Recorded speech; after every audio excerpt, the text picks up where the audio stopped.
Okay guys, अगर आपको लगता है कि स्प्लिट्सविला का ड्रामा शो के अंदर ही लिमिटेड होता है तो आप बिल्कुल गलत हो, क्योंकि ऑफ स्क्रीन ड्रामा कभी कभी शो से ज्यादा शॉकिंग होता है। तो रिसेंटली स्प्लिट्सविला के दो पॉपुलर फेसेस जस्टिन डिक्रूज और साक्षी श्रीवास एक ऐसी कंट्रोवर्सी में फंस गए जिसका किसी ने भी एक्सपेक्ट किया ही नहीं था। और जैसे ही ये न्यूज इंटरनेट पर आई, सोशल मीडिया लिटरली एक्सप्लोड हो गया। तो हुआ क्या, एलिजिडली एक private MMS clip online leak होने लगा जिसे लोग जस्टिन और साक्षी से जोड़ रहे थे। वीडियो का सोर्स अनक्लियर था, ऑथेंटिसिटी कंफर्म नहीं हुई, but you know how the internet works. एक बार र्यूमर निकल जाए तो सच झूठ का फर्क ही नहीं पता पड़ता। लोगों ने बिना सोचे समझे कमेंट शुरू कर दिए। कुछ ने बोला पब्लिसिटी स्टंट है, कुछ ने बोला करियर खत्म, और कुछ लोग तो सीधा कैरेक्टर असैसिनेशन पर उतर आए। यहीं से स्टोरी डार्क हो जाती है। सबसे डिस्टर्बिंग पार्ट ये था कि लोग प्रिवेसी ब्रीच के एंगल को कंप्लीटली इग्नोर कर रहे थे। इंस्टेड ऑफ आस्किंग ये लीक किसने की, लोग ये पूछ रहे थे कि वीडियो रियल है या नहीं।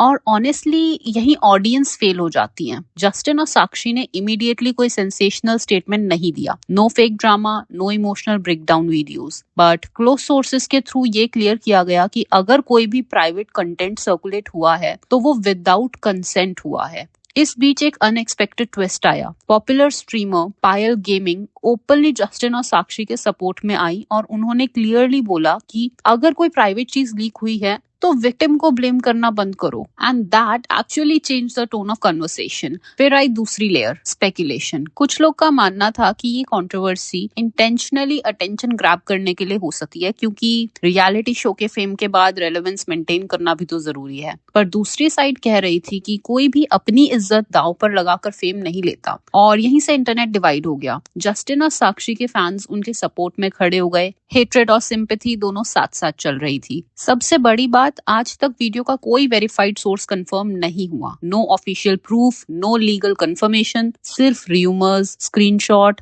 और हाफ बेक्ड क्लेम्स। और फिर भी डैमेज हो चुका था। ये कंट्रोवर्सी एक बार फिर ये क्वेश्चन उठाती है, क्या हम ऑडियंस के रूप में रिस्पॉन्सिबिलिटी लेते हैं या सिर्फ गॉसिप के नाम पर किसी की पर्सनल लाइफ को च्यू करते रहते हैं? बिकॉज चाहे पब्लिसिटी हो या privacy breach, trial by social media सबसे ब्रूटल होता है। अब सवाल ये है, क्या ये बस एक मिसअंडरस्टूड सिचुएशन थी या फिर कुछ ऐसा था जो हमें कभी ऑफिशियली पता ही नहीं चलेगा? आप क्या सोचते हो? कमेंट्स में ऑनेस्टली बताओ। Was this controversy blown out of proportion या was there more than what met the I?